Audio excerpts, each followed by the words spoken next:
cómo estas plataformas ayudan a entender mejor el funcionamiento del océano en general, ¿no?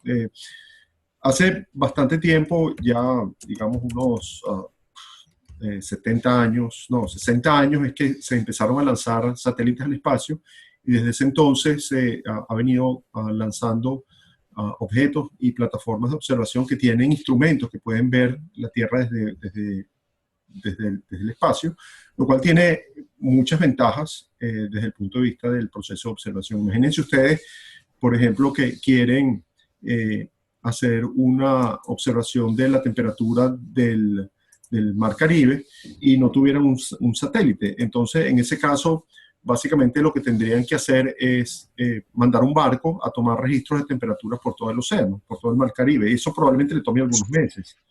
Cuando ustedes van a, perdón, cuando ustedes mandan ese barco y empiezan, digamos, por el este, ya en el oeste tienen un mes más tarde, las condiciones del este ya cambiaron, o sea, el dinamismo del proceso no es suficientemente grande como para que los datos no sean adecuados. Entonces, bueno, los satélites te dan una visión sinóptica, una foto de un gran espacio y permite pues obtener información recurrente con bastante precisión y con bastante frecuencia. Entonces, básicamente lo que les voy a hablar hoy es un poquito de estos sensores remotos, de qué se tratan, cómo funcionan y algunos ejemplos sobre todo de dónde pueden ustedes sacar información, de dónde pueden sacar datos y les pongo al final un ejercicio para que lo hagan, a ver si lo logran hacer, que es muy sencillo, ¿no? Entonces, bueno, básicamente vamos a hablar de los sensores remotos, cuáles son las características y qué tipos de satélites hay por ahí dando vuelta y cuáles serían sus aplicaciones, ¿no?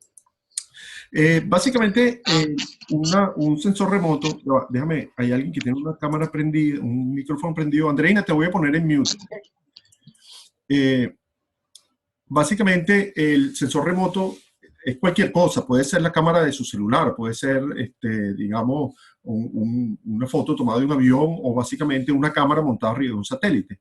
Si ustedes están viendo en pantalla, eso es un mapa de todos los objetos que están orbitando la Tierra para este momento. Es un mapa en tiempo real.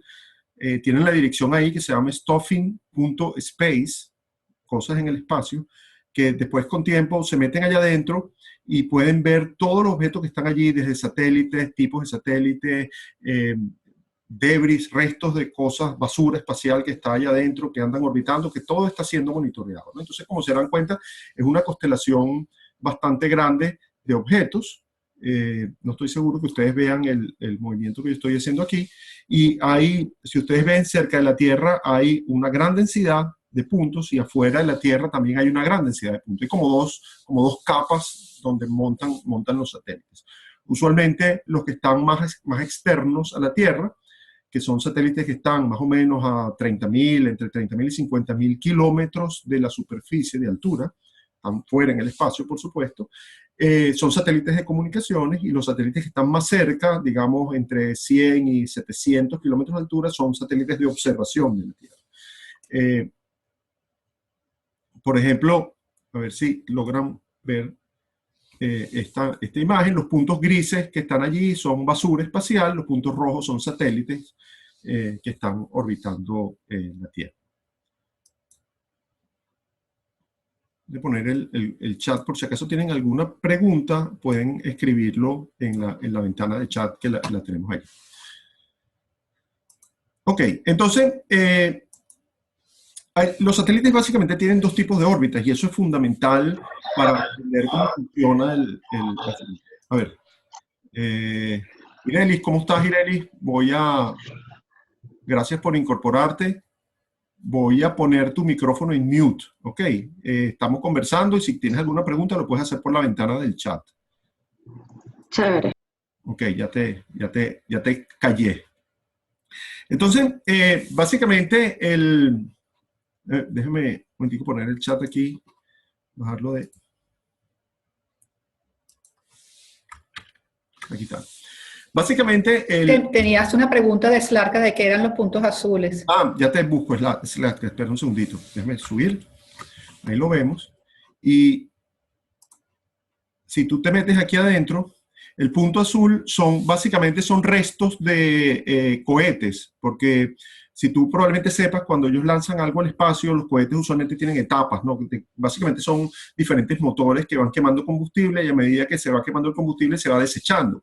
Unos de ellos se desechan antes de que el cohete salga de la atmósfera, y eso es lo que uno ve, que se separa y cae el pedazo de cohete, digamos, los tanques caen en el océano, a veces los recuperan, a veces no, y otros se despegan cuando ya está en el espacio. Entonces esos puntos azules son los restos de cohetes que están orbitando. De hecho, cuando tú tengas tiempo en la aplicación, yo no sé si ustedes lo ven, por ejemplo, yo estoy señalando un punto azul y te dice que aparentemente este es un motor auxiliar de un cohete que lanzaron no sé cuándo. Después está la información, más adelante ustedes la pueden buscar. Entonces, los puntos rojos son satélites, los puntos azules son restos de cosas, de cohetes fundamentalmente, y los puntos grises son basura espacial, pedazos de objetos que pueden ser tan pequeños como 10 centímetros, que los tienen monitoreados en su órbita, ¿no? Y los puntos amarillos son objetos que todavía no han identificado, que saben que son restos de algo, pero no pueden identificar el origen, ¿no? Ok, entonces, vamos a ver esto aquí un poquito. Chévere.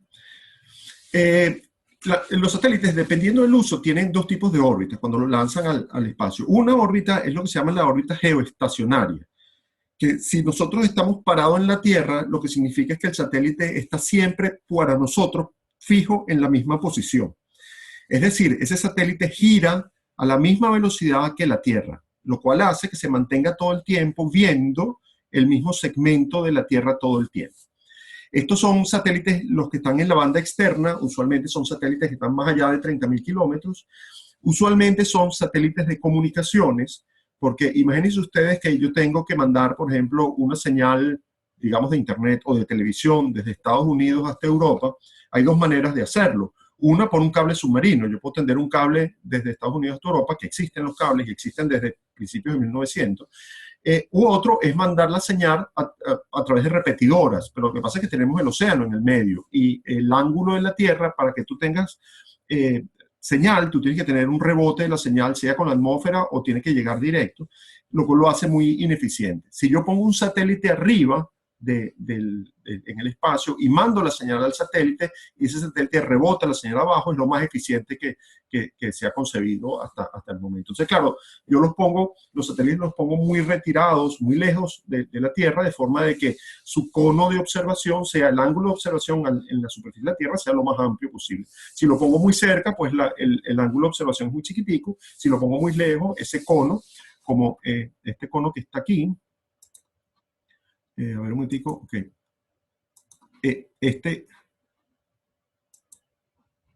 Este cono que está aquí es mucho más grande mientras el satélite está más lejos de la Tierra. Entonces, claro, si yo tengo un satélite de comunicaciones que ve desde África hasta China, pues es perfecto. Yo mando la señal al satélite, el satélite la devuelve y se logra la comunicación. Si el satélite está muy cerca, pues este ángulo es mucho más chiquito y no logra la comunicación entre diferentes espacios, ¿no?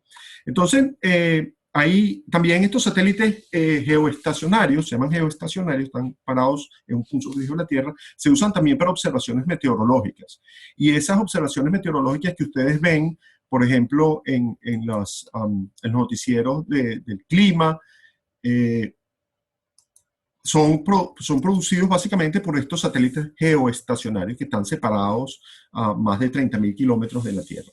Uno de los satélites, claro, cada país tiene sus propios satélites. Los americanos tienen la serie GOES, que son satélites de observación climática desde los años 70, están lanzando satélites GOES al espacio y ellos están posicionados en diferentes sectores del planeta. Del espacio que observan diferentes sectores de la Tierra. Los rusos tienen otra red, los europeos tienen otra red, los japoneses tienen sus satélites, los coreanos tienen sus satélites. Cada quien usa sus satélites para básicamente hacer predicciones, observación de la Tierra y fundamentalmente de la atmósfera, y hacer predicciones del clima. Por ejemplo, ustedes a lo mejor, como yo les decía, han visto las imágenes de satélites que produce el GOES. Ustedes se meten en esta página, el GOES del sistema GOES geoestacionario, y pueden, por ejemplo, obtener la imagen. Esta fue de ayer en la mañana del Caribe, y ven, por ejemplo, las nubes que están en la zona. ven, por ejemplo, que el oriente de Venezuela está fundamentalmente despejado, al igual que el Caribe está despejado de tierra, pero tienen nubosidades en la zona sur y en la zona occidental del país. Y eso es fundamental para hacer predicciones meteorológicas, ¿no? Ustedes se pueden meter en la página web del GOES y pueden, por ejemplo, ver imágenes recientes cada 15 minutos de lo que está sucediendo en la atmósfera gracias a estos satélites geoestacionarios. Por ejemplo, esta imagen que está aquí, si ustedes la llegan a ver, que está en colores, es la imagen reciente desde hace, sería las 22:45 menos 4, serían las 18, las 6:45 de la tarde, hace aproximadamente media hora, es la imagen de la zona del Caribe. Ven aquí que hay una acumulación de nubes, si los vientos se mueven en este sentido, probablemente en los próximos días tengan lluvias sobre Venezuela, ¿no? Ok, entonces, otro tipo de órbitas de los satélites son las que se llaman polares o casi polares. Y eso básicamente lo que es que el satélite gira alrededor de la Tierra en sentido norte-sur o sur-norte, ¿no? O sea, está pasando casi por encima de los polos. La Tierra gira por debajo de la órbita del satélite y el satélite se mantiene todo el tiempo girando entre los polos. Eso hace que cada vez que el satélite vaya pasando sobre la Tierra va observando un pequeño pedazo de la Tierra que se va moviendo debajo de ello. De ahí, por ejemplo, que ustedes vean que las órbitas de cómo se representan los satélites son estas órbitas así tipo con una curvatura, y es básicamente, no es porque el satélite vaya en curva, es que la Tierra debajo del satélite se está moviendo y hace que cuando él vaya viajando, en este caso de norte a sur, la Tierra va avanzando de oeste a este, o sea, en esa figura que tienen ustedes ahí hacia su derecha. Por lo tanto, se viera como si el satélite estuviera avanzando sobre la superficie de la Tierra. Lo que es que la Tierra se va moviendo con relación al satélite. Entonces genera estas órbitas y cada vuelta que el satélite da, la Tierra avanza un pedacito. Esos satélites usualmente logran una órbita en cuestión de pocos minutos. Ellos le dan la vuelta a la Tierra en cuestión de 90 minutos, tal vez menos, ¿no? Y eso hace que en algunos casos nosotros podamos tener una visión completa de la Tierra un par de veces al día, o con alguna frecuencia un poquito más grande, a veces en 2 días, a veces en 3 días. Es decir, el satélite pasa por el mismo sitio, por ejemplo, en unos casos 2 veces al día, o en otros casos cada 15 días, por ejemplo. El satélite Miranda, nuestro satélite de observación de la Tierra, que es un satélite que se lanzó hace, calculo, unos 5 años o 4 años, y un satélite que hicieron los chinos, es igualito a un satélite que tienen los brasileños, que hicieron los chinos también, muy parecido, un poquito con algunas modificaciones tecnológicas. Es un satélite que tiene un tiempo de revisita de 30 días. Entonces, claro, la idea que nos vendieron es que era un satélite para hacer observaciones, para hacer vigilancia y para observar catástrofes y prevenir desastres, pero con un tiempo de revisita de 30 días entenderán que eso es muy difícil. Ustedes no pueden, por ejemplo, como ellos promocionaron, monitorear, por ejemplo, cultivos y traslados de droga con un satélite que pasa cada 30 días por el mismo sitio. Simplemente eso no es posible. Eso se hace con un satélite geoestacionario de alta resolución. Entonces, por ejemplo, para que tengan una idea, este es uno de los satélites, un instrumento que se llama MODIS, que es un instrumento de observación de la Tierra que está a bordo de 2 satélites americanos japoneses, uno que se llama el satélite Aqua y otro que se llama el satélite Terra. Ambos están volando actualmente y siguen activos, y en los dos existe el mismo instrumento, que es básicamente una cámara es una cámara con muchas cámaras, vamos a llamarlo de esa forma. Y ese satélite pasa 2 veces al día por el mismo sitio. Y entonces tienen 2 satélites pasando 2 veces al día por el mismo sitio, pueden tener hasta 4 imágenes al día de una misma región. Entonces, dependiendo del uso que ustedes le quieran dar, pueden entender las aplicaciones que puedan tener. Otra de las cosas importantes que tienen los satélites es lo que llaman el swath, el ancho de observación de la órbita. Obviamente, mientras más lejos tengo yo el satélite, ese ancho de observación es mucho mayor. Y esta banda que está aquí será mucho más amplia. Lo que se logra, lo que es un compromiso entre este ancho de banda que tenemos aquí, la velocidad de la órbita y la frecuencia de visitas. Si yo lo pongo muy lejos, él tarda más tiempo en darle la vuelta a la Tierra, pero tengo un ancho de banda más alto. Si lo pongo muy cerca, él puede que vaya más rápido, pero el ancho de banda es más chiquitito. Entonces es un compromiso. Y genera entonces estas órbitas que están aquí, y muchas veces en un mismo día genera espacios que no son monitoreados por el satélite, ¿no?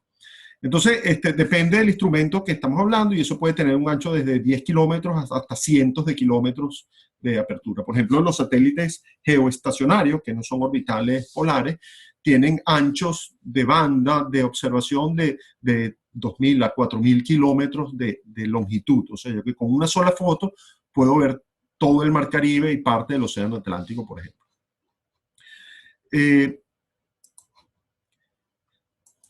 Otra de las características que tienen los satélites son lo que se llaman las resoluciones, y hay cuatro tipos, fundamentalmente cuatro tipos de resolución.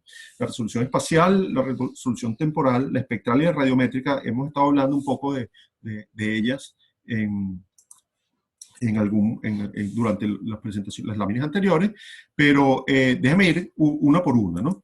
Entonces, por ejemplo, la resolución espacial es como los megas de la cámara de su teléfono, más o menos, ¿no? Imagínense ustedes que básicamente es el tamaño del píxel que está siendo observado. Imagínense ustedes que usted tiene un teléfono y tú le dices al amigo tuyo, no, mi teléfono es mejor que el tuyo porque el mío tiene 12 megapíxeles y el tuyo tiene 6 megapíxeles. ¿Qué significa eso? Significa que ustedes tienen un sensor que tiene un tamaño fijo, digamos el sensor del teléfono, pónganle ustedes que mida, por decir alguna cosa, es mucho más pequeño, 1 centímetro por 1 centímetro, una cosita recta cuadrada. Y en esa cosita cuadrada hay celdas que detectan la luz, un número de celdas. Imagínense que a ese cuadrado le ponen ustedes una rejilla, y cada celda de esa rejilla es un píxel que detecta la luz. Los megapíxeles de su cámara es cuántos cuadritos tiene ese sensor, cuántos sensores, mini sensores tiene adentro el sensor. Mientras más cuadritos tenga, yo puedo tener una mejor resolución en el detalle de la imagen que yo estoy capturando. Entonces, eso en una cámara, en una cámara de un teléfono celular puede ser evidente, pero imagínense ustedes ese mismo concepto explicado a una cámara que está a 800 kilómetros de altura o a 30.000 kilómetros de altura. Entonces, el tamaño del píxel es lo que se llama la resolución espacial, y eso es lo que le da a uno el nivel de discernible de la imagen. Entonces, yo no puedo montar o no existe la tecnología para montar unas cámaras de megapíxeles a 800 kilómetros de altura.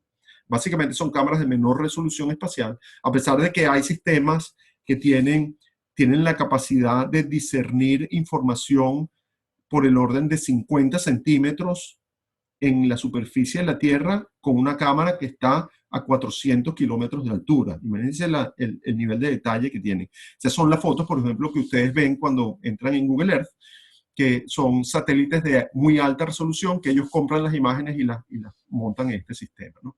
Usualmente estos satélites, las imágenes son comerciales, ustedes tienen que comprarlas, y no están libremente disponibles en general para todo el mundo, ¿no? Entonces, pero depende para que ustedes lo necesiten. Por ejemplo, si yo quiero hacer un proceso de planificación urbana, a mí me interesa ver dónde están las calles, dónde están los cruces de las avenidas, dónde están los servicios, por dónde van las tuberías en las calles, dónde están los edificios, dónde están los estacionamientos. Yo eventualmente lo que estaría buscando es un satélite que me permita a mí diferenciar esas pequeñas distancias. Ahora bien, si yo quiero observar, por ejemplo, los patrones de temperatura en el Mar Caribe, yo no necesito tener un satélite que vea en el orden de menos de 1 metro. A mí me interesa algo que me muestre patrones más grandes, en el orden de cientos de metros o de miles de metros, por ejemplo. Entonces, hay un compromiso en la resolución dependiendo de lo que yo quiero obtener como producto del satélite. Vean, por ejemplo, esta figura que está acá. Déjame... sí, voy a prendo y apago el chat por si acaso tienen alguna pregunta, o si quieren preguntar y no les respondo, prenden el micrófono e interrumpen sin ningún problema. ¿Okay?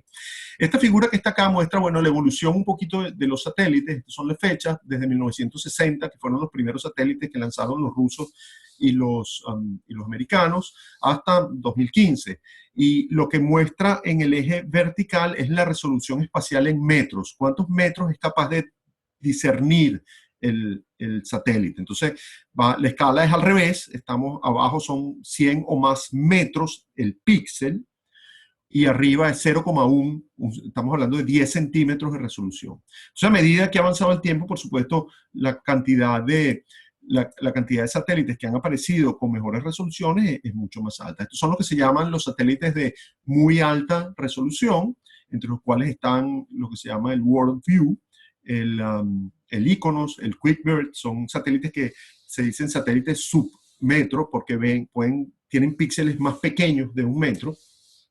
En el medio están los satélites de alta resolución que van entre 1 y 10 metros, y esa es la tendencia actual de fabricar satélites más baratos que puedan observar cosas que tengan tamaños entre 1 y 10 metros. Por ejemplo, el satélite, nuevamente, el satélite Miranda de Venezuela tiene posibilidades de ver píxeles de 8 metros y píxeles de 4 metros, dependiendo si es en blanco y negro o en colores. Después le explico cuál es la diferencia, ¿no? Pero hay una cantidad de satélites en este rango, y después están los satélites que tienen resoluciones medias o resoluciones bajas, que ven píxeles mucho más grandes, como por ejemplo los satélites Landsat, que fueron las series iniciales de observación de la Tierra, que tenían píxeles de 30 metros aproximadamente.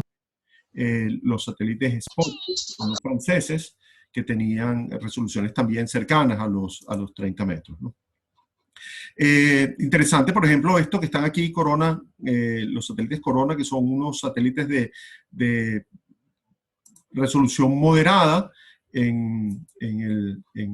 para el tiempo que fueron lanzados en 1965, y resulta que son satélites espías que lanzaban los Estados Unidos durante la Guerra Fría para tomar fotos de las instalaciones rusas, ¿no? Entonces era un conjunto de satélites que los lanzaban con una película, era película fotográfica, a esa época no existían cámaras digitales, y entonces una vez que se programaba un vuelo, unas órbitas, pues el satélite desprendía la cápsula que contenía la película, y después era recogida en la tierra donde cayera, ¿no? Entonces hay historias interesantes. Por ejemplo, una de esas cápsulas cayó en los años 60 en Venezuela, en los Andes, y lo consiguieron unos gochos, lo desmantelaron, le fundieron las placas de oro que usaban para protección, las cuerdas de los paracaídas lo usaban para las riendas de los caballos, y bueno, toda una historia más o menos simpática. Después se lo llevó el Ministerio de Defensa, y los gringos tuvieron que comprarle el satélite al Ministerio de Defensa, y bueno, los matraquearon, etc. Bueno, esto es una historia interesante. Luego le mando el link de la historia de ese satélite, que es bueno conocerla, ¿no? Entonces, bueno, pero la idea aquí es que recientemente hay satélites con la posibilidad de ver con una alta resolución, pero yo les digo, depende de para qué lo queramos. Si nosotros queremos ver cultivos o queremos ver, por ejemplo, zonas para hacer acuicultura, tal vez satélites de rango alto entre 1 y 10 metros sean suficientes. Si yo quiero ver procesos grandes, procesos de vegetación, procesos de temperatura, clorofila en el océano, pues píxeles más grandes son tal vez los ideales, con el sacrificio de que si yo tengo un píxel más grande, tal vez yo pueda ver un área más grande también en la misma foto. Un píxel más pequeño me restringe a mí el tamaño del área que yo estoy observando, como se lo voy a mostrar más adelante. Entonces, bueno, aquí hay algunos ejemplos. Los satélites NOAA, que son los satélites de observación de la Tierra americanos, tienen resoluciones de aproximadamente 1000 metros, 1 kilómetro aproximadamente, y tiene un ancho el SWAT, el ancho de observación es de 2.800 kilómetros. Mandan señales cada 6 horas a la Tierra, y se usan fundamentalmente para ver la atmósfera, las nubes, y para ver la temperatura, tanto de la Tierra como del océano. La temperatura la ven en los canales en el espectro infrarrojo, ¿no? El Meteosat es los satélites europeos, que son geoestacionarios. Este no es geoestacionario, este tiene una órbita polar. El Meteosat tiene una órbita geoestacionaria. Estos son los satélites Landsat de los años 70-80, que son satélites de observación de la Tierra, son legendarios, son tal vez una de las misiones más exitosas de observación de la Tierra. Tienen la particularidad de que la cámara siempre ve para abajo, siempre está vertical perpendicular con respecto a la superficie de la Tierra. Muchos satélites ven de lado y eso hace que haya que hacer una corrección a la imagen. Estos ven directamente hacia abajo.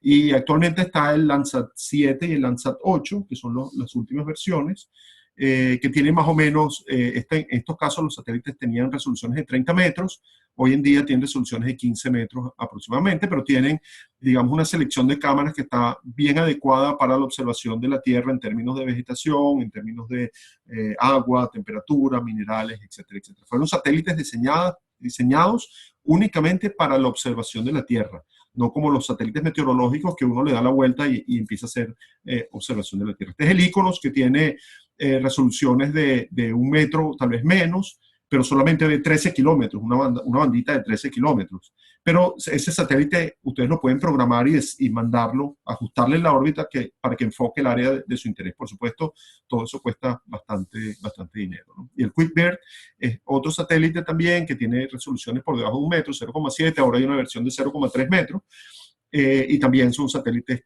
comerciales, ¿no?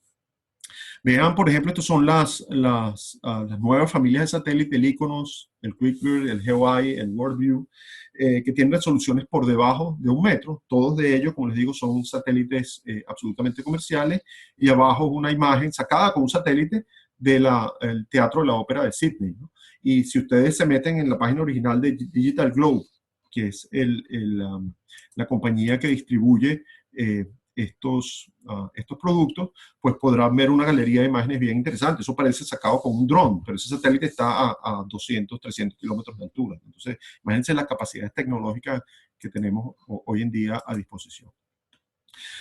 Hemos estado hablando también de la resolución temporal, es decir, cada cuánto tiempo pasa el satélite por un mismo sitio. Y eso es fundamental, dependiendo de lo que nosotros queramos estudiar. Si nosotros queremos estudiar, pónganse ustedes, yo quiero sacarle la foto a una ciudad y hacer una planificación. Yo solamente necesito una foto.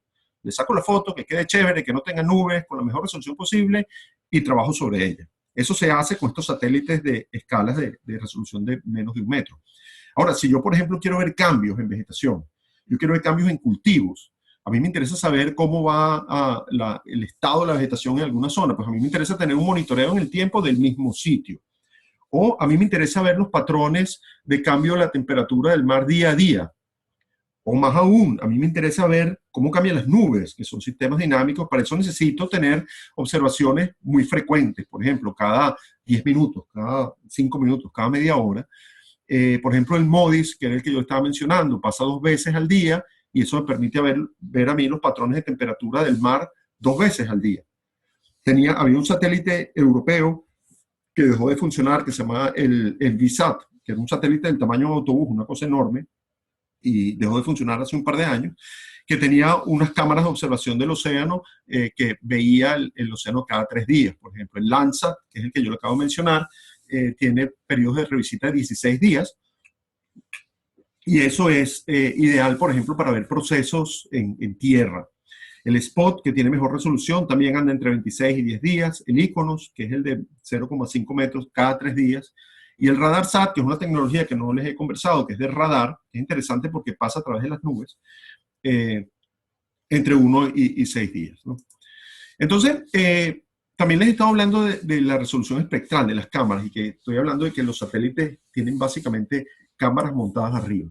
Pasa que el concepto de cámara que tiene uno es una cámara que ve todo el espectro visible, que es lo que nuestros ojos ven, ¿no? Yo no necesito, básicamente, una cámara de celular, yo no necesito ver el infrarrojo lejano ni el ultravioleta. A mí me interesa ver lo que yo estoy viendo y registrarlo, pues. Los satélites, la tecnología satelital, lo que hace es que diseña cámaras que ven porciones específicas del espectro electromagnético.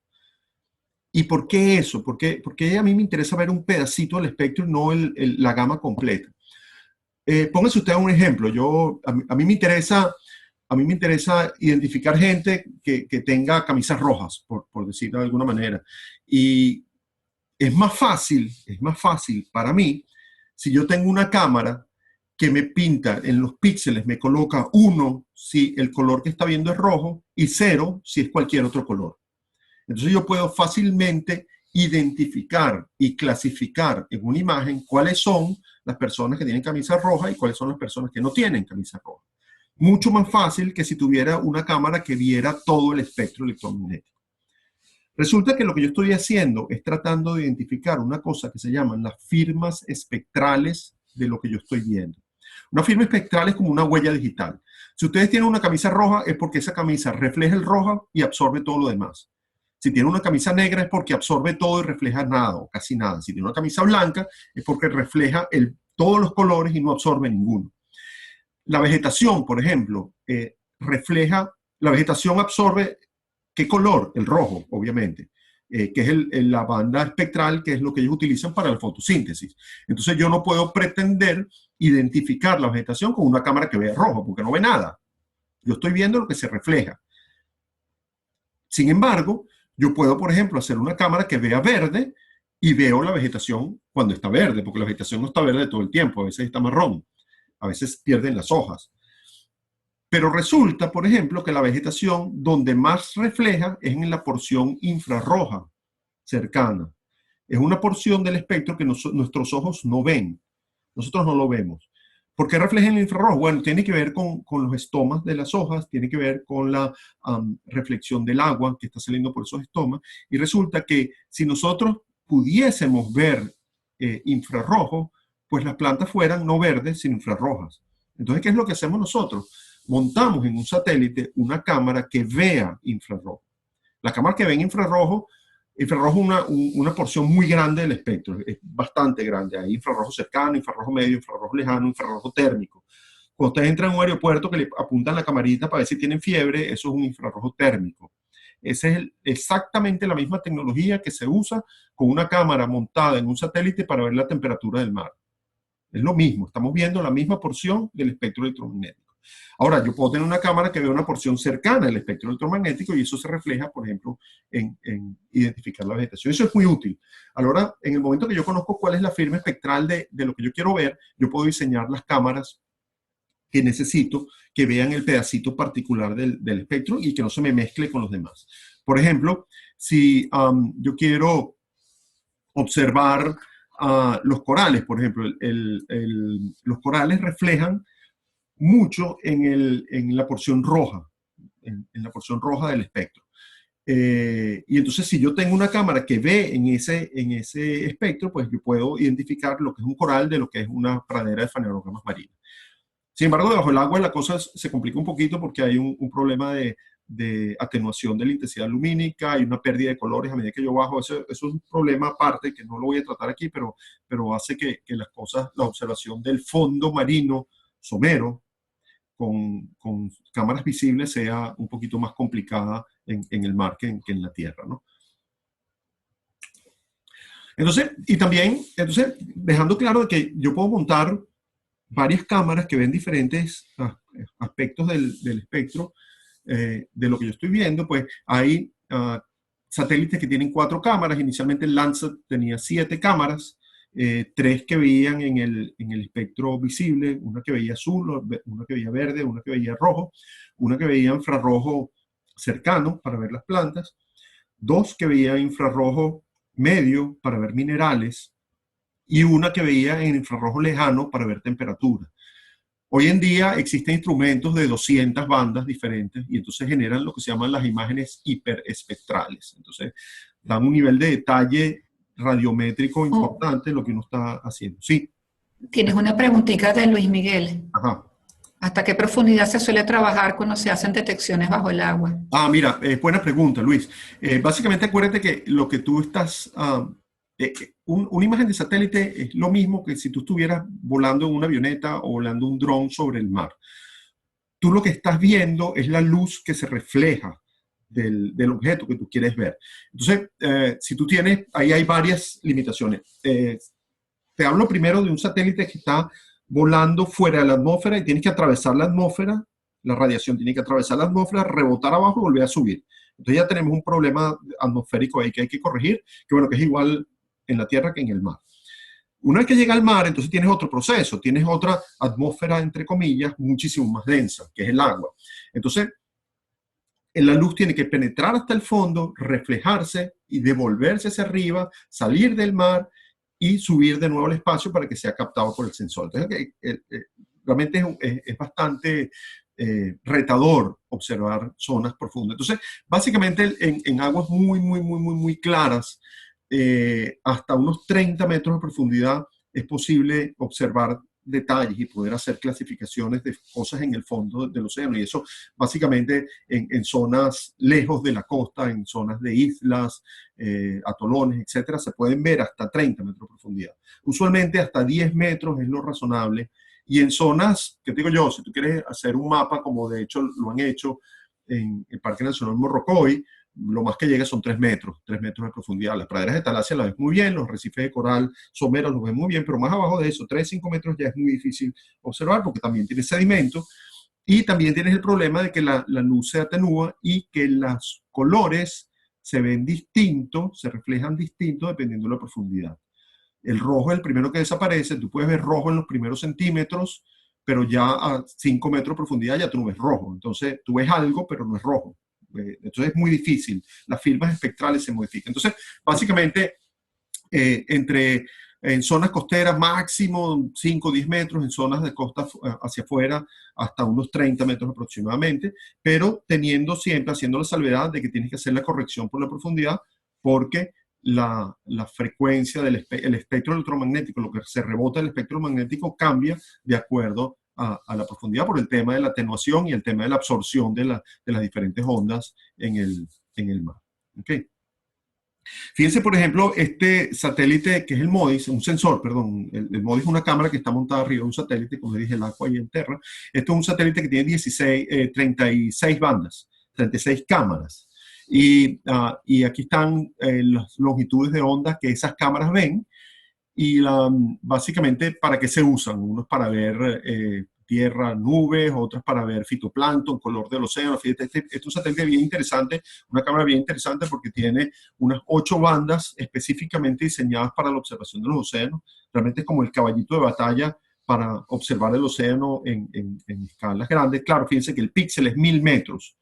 Yo no puedo ver nada más chiquito de 1000 metros. Todo lo que sea más chiquito de 1000 metros, todo eso se promedia y sale una sola señal de un píxel de 1000 metros, ¿no? Y después tienen otras cosas para ver atmósfera, ozono, nubes, temperatura, etcétera, etcétera. Entonces, se han venido haciendo sensores cada vez más complejos que permiten la observación de la Tierra.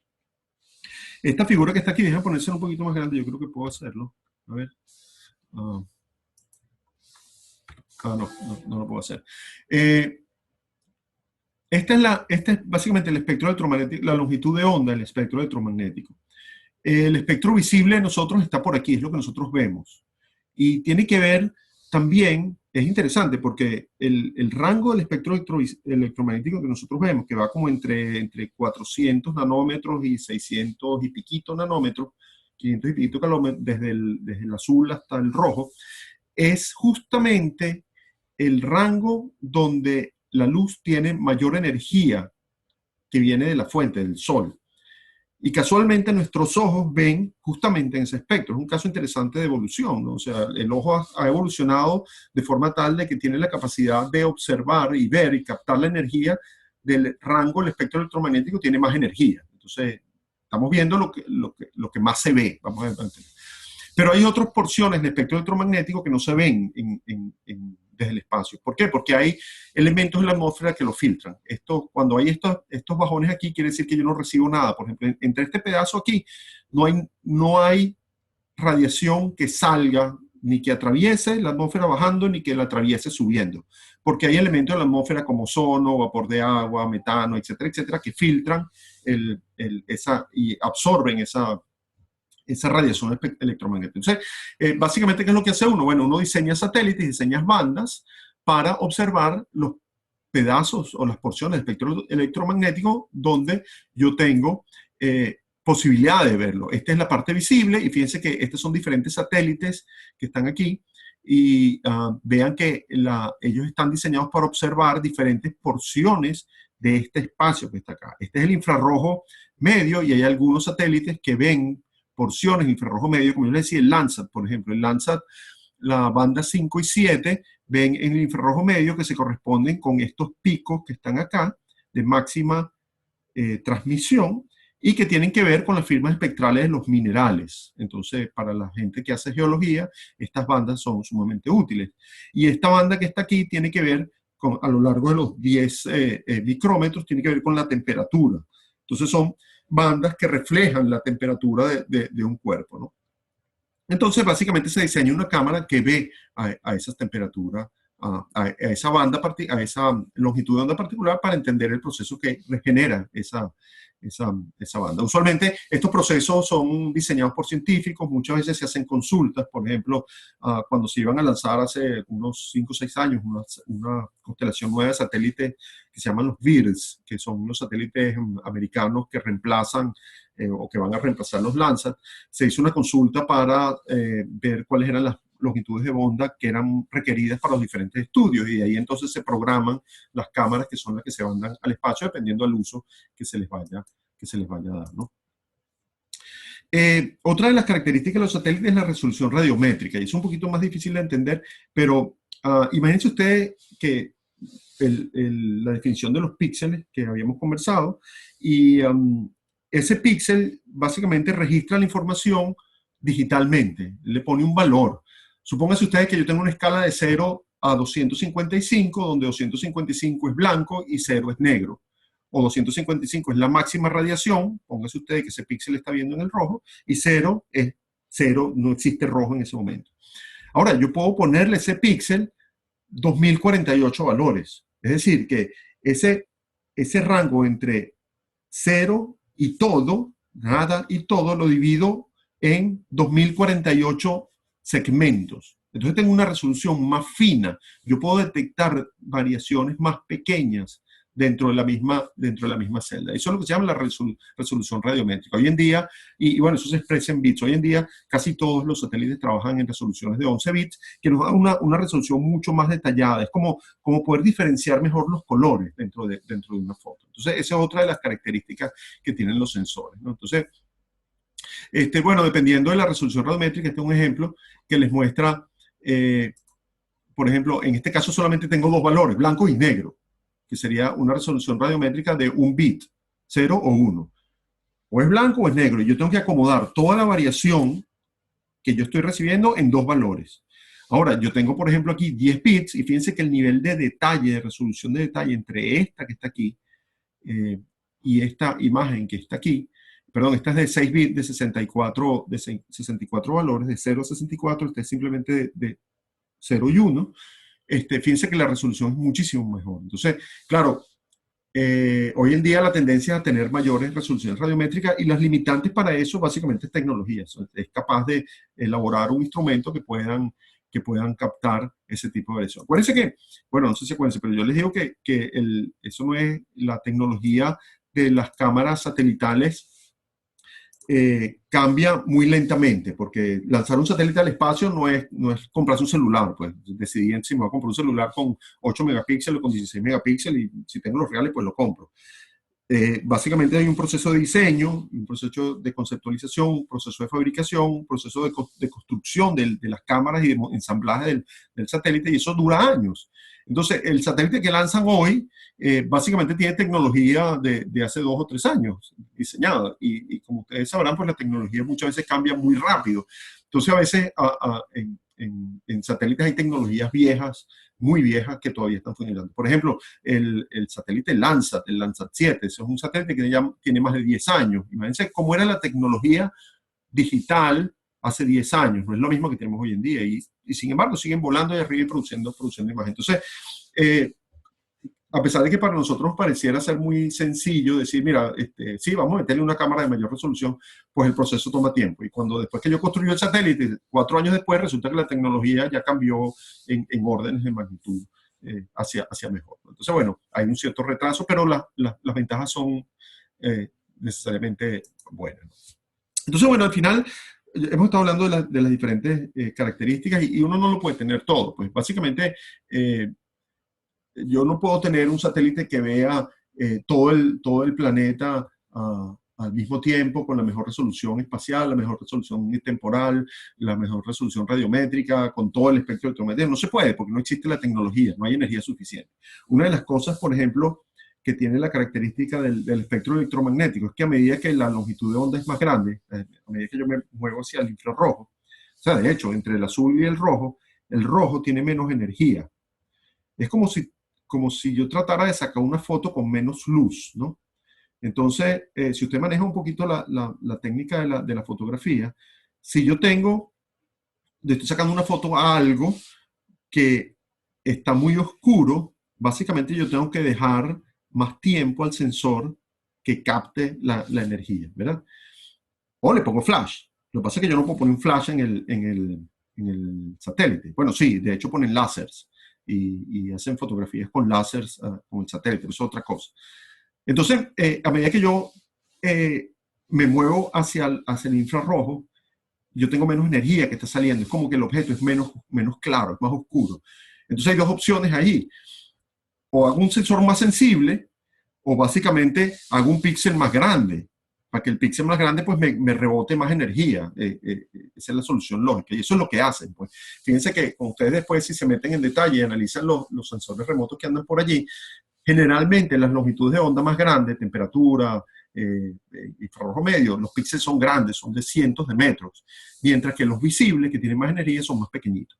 Entonces, es un tema de limitaciones físicas, no es que no se puede, es que simplemente no hay energía para hacer eso, y va a llegar un momento que tengo que crear un sensor que sea capaz de detectar electrones pues, de luz para poder definir una imagen, y eso básicamente hoy en día no es posible. Entonces, yo necesitaría para tener un sistema perfecto, primero una fuente uniforme de energía, porque el sol cambia, y eso es un problema, no todo el tiempo estamos, acuérdense que lo que estoy sacando fotos es lo que se refleja.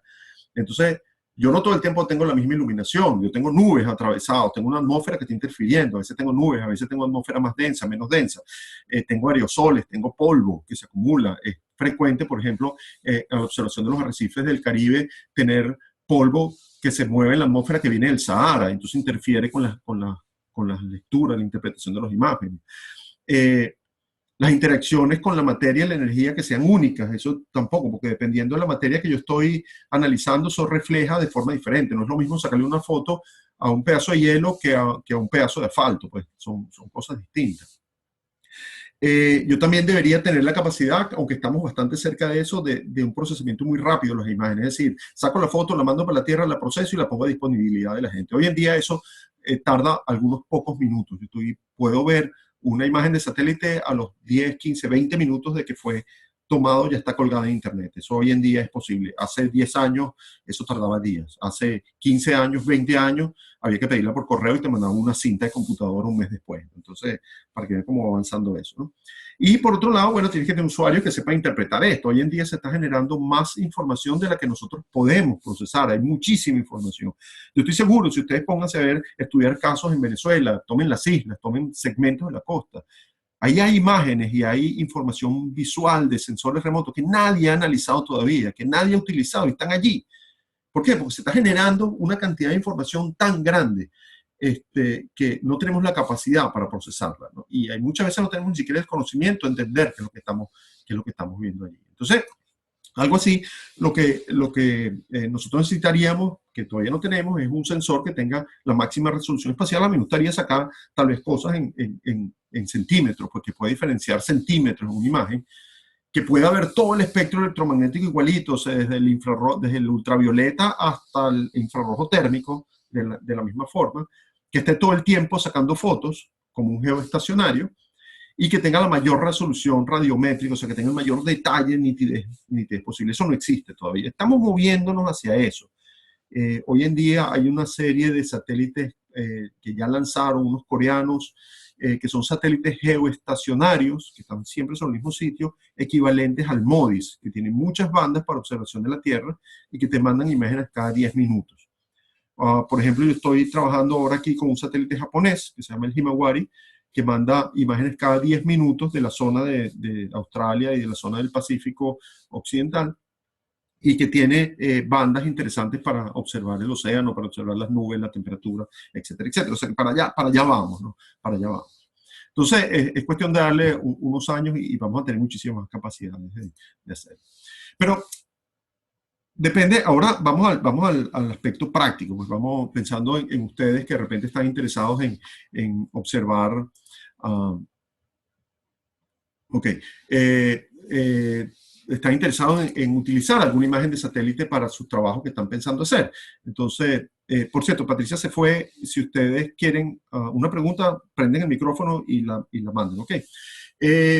Cuando uno ve una imagen de satélite, tiene diferentes niveles de procesamiento. Eso lo llaman nivel 1, 2 y 3. El nivel 1 es básicamente lo que capta el satélite. Es la foto que capta el satélite sin mayor procesamiento. Hay unas correcciones por la electrónica internamente, pero usualmente uno no utiliza esas imágenes. Después tienes el nivel 2, que es un procesamiento ya que tiene cierta corrección por parte de la atmósfera, porque cuando yo saco una foto de un sitio y le vuelvo a sacar la foto al día siguiente, la atmósfera es distinta. Las nubes han cambiado, la temperatura de la atmósfera, los aerosoles, el polvo, etcétera, etcétera. Y yo tengo que hacer una corrección de eso.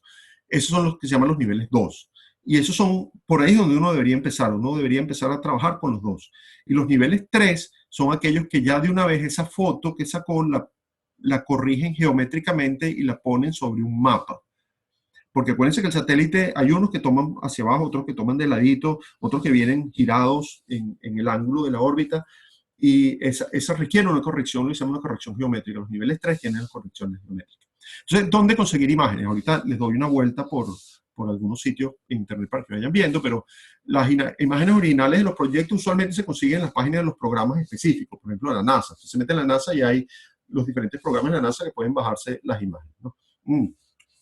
La Agencia Espacial Europea, la ESA, tiene ahora un programa que se llama el Copernicus, que tiene están lanzando hoy en día unos satélites que se llaman los Centinelas, y van por el Centinela 2, 3 creo, y tienen diferentes funciones. Son satélites muy capaces para la observación de la Tierra, y ustedes se meten en la página y lo pueden ver. Las imágenes son gratuitas. Está la agencia japonesa, está la agencia hindú, está la agencia china, etcétera, etcétera, y ahí pueden bajarse los satélites, las imágenes de los satélites de ellos. También hay sitios temáticos. Por ejemplo, a ustedes les interesa el color del océano, temperatura y color. Hay un sitio que se llama Ocean Color, ya se los muestro. A ustedes les interesa la parte meteorológica, se meten en la página del GOES, etcétera, ¿no? Hay un sitio de la NASA que es relativamente nuevo que se llama Earth Data, datos de la Tierra, ya se los muestro, que tiene todas las colecciones de imágenes de satélites de la NASA, que también es interesante.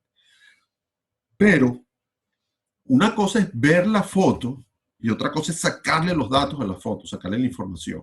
Entonces, ese paso usualmente uno lo da con programas específicos que procesan la información, que procesan la imagen como tal. Entonces, hay varias opciones, hay varios software usualmente comerciales. Hoy en día hay sistemas de información geográfica que permiten trabajar con imágenes satélite, muchos de ellos sistemas abiertos y gratis. Pero también hay un sitio que se llama Giovanni, que es súper chévere, tiene muchos años ya y lo han reacomodado en varias oportunidades y les permite hacer extracción de datos. Déjenme mostrarle ahorita para que vean algunos de estos sitios. Por ejemplo, bueno, yo les mostré el Stuff in Space. Es más que útil, es curioso. Úsenlo para ver, exploren un poco y vean cuáles son los satélites que están por ahí dando vuelta. Si ustedes meten, por ejemplo, aquí, el satélite venezolano se llama Venezuelan Remote Sensing Satellite 1, si mal no recuerdo. A ver, creo que es así. Aquí está, BRSS. Este es el satélite Miranda. Y ahí está por donde está ahorita, ¿no? Esa es la órbita del satélite Miranda. Están viendo imagino están viendo el globo, ¿no? Y pueden ver, es un satélite que está en la información, está a 651 kilómetros de altura, dice la velocidad, por dónde se está moviendo, y en realidad cuando ustedes se meten, ustedes ven el movimiento del satélite en la órbita. Esta es la órbita del satélite, ahorita está en el Atlántico Sur, y por supuesto en esta órbita no va a pasar ni de cerca por Venezuela. Está sobrevolando el océano Atlántico. Entonces, bueno, pueden hurgar ahí está la estación espacial, está el telescopio Hubble, cualquier cosa, está todo lo que está volando en el espacio está ahí señalado. Pero como les digo, eso es un dato más curioso que otra cosa, ¿no? Cuando quieren, por ejemplo, ver los datos de GOES, se meten en la página NASA de GOES y pueden seleccionar, a ver si, ok. Pueden seleccionar la ventana que ustedes quieren ver. En este caso, por ejemplo, Caribe, que fue el que yo les seleccioné, tienen imágenes infrarrojas, tienen imágenes visibles. Por ejemplo, esta es la imagen visible de hoy y, por supuesto, se está poniendo oscuro. Esta es de las 23:15. Estaremos hablando como las 7 de la noche, algo así, ya prácticamente está oscuro. Pero ustedes pueden ver también la imagen, por ejemplo, infrarrojo, que infrarrojo no importa si es día o es noche, tienen también la imagen coloreada de las nubes. Este es en el caso de que quieran ver algo geoestacionario. Fíjense, por ejemplo, que estos satélites del Himawari, por ejemplo, que es con el que yo trabajo, la imagen viene así, es un disco, porque él está posicionado a 30.000 kilómetros de distancia y básicamente lo que está viendo es un pedazo de la esfera de la Tierra. Nosotros estamos acá abajo, ahorita, aquí abajo en Tasmania, ¿no? Aquí demostrarle, aquí estoy yo ahorita, aquí abajo, en este punto. Y el satélite ese siempre va a producir cada 10 minutos una foto de ese segmento de la Tierra, cada 10 minutos. Entonces imagínense la cantidad de información que está llegando todos los días, ¿no? Es impresionante la cantidad de información que tenemos. Ese es el caso de los satélites geoestacionarios. Este caso de Earth Data es la página web de la NASA. Lo interesante de esto es que ustedes pueden seleccionar por instrumentos, y fíjense del lado izquierdo todos los satélites o todas las plataformas que están volando, que están en eso. Por ejemplo, veamos MODIS, que estaba por acá. Yo puedo seleccionar MODIS y puedo, por ejemplo, aparte yo puedo buscar MODIS. Un segundito. Puedo aplicar un filtro, puedo cortar una ventana, yo puedo, por ejemplo, seleccionar un segmento de la Tierra y decir, a mí me interesa, por ejemplo, este pedazo del Mar Caribe. Y le digo, por ejemplo, búscame temperatura, SST, que sería la superficie. Y entonces él me va diciendo cuántas colecciones de imágenes tengo yo. Y me va presentando qué es lo que yo tengo y puedo inclusive bajar la información con detalle por fechas. Aquí tengo toda la historia de la fecha. Él me va mostrando aquí el mapa de temperatura. No sé si lo logran ver. Por ejemplo, esto es un mapa de temperatura del océano, de la Tierra, basado en la colección MODIS que yo tengo. Y al final yo puedo seleccionar cualquiera de estas imágenes y descargarla a mi computadora para después procesarla. Y el otro sistema que quería mostrarles es el Giovanni. El Giovanni básicamente es algo parecido al sistema de datos de la Tierra, solamente que me permite combinar cosas. Por ejemplo, vamos a suponer, miren todos los parámetros que hay. Tengo aerosoles, tengo clorofila, tengo metano, evaporación, lluvia, radiación, carbono orgánico, ozono, materia particulada, fitoplancton, lo que quiera. Vamos a suponer que estamos trabajando con temperatura. Sea Surface Temperature, en este caso, y me dice que tengo 3 colecciones, y esas 3 colecciones yo selecciono, por ejemplo, tengo una que es de día, una que es de noche, y otra que es de noche para una longitud de onda más grande. Es interesante porque cuando uno hace análisis de temperatura superficial del mar, uno usualmente utiliza la temperatura medida de noche, porque durante el día, y como lo que se está midiendo es, realmente se habla de la superficie de la piel del océano, skin, los primeros milímetros de agua, y eso varía mucho de acuerdo con la hora del día, si tienes nubes, si no tienes nubes, dónde está la posición del sol, etc. Entonces, uno usualmente utiliza las lecturas de noche que son mucho más confiables.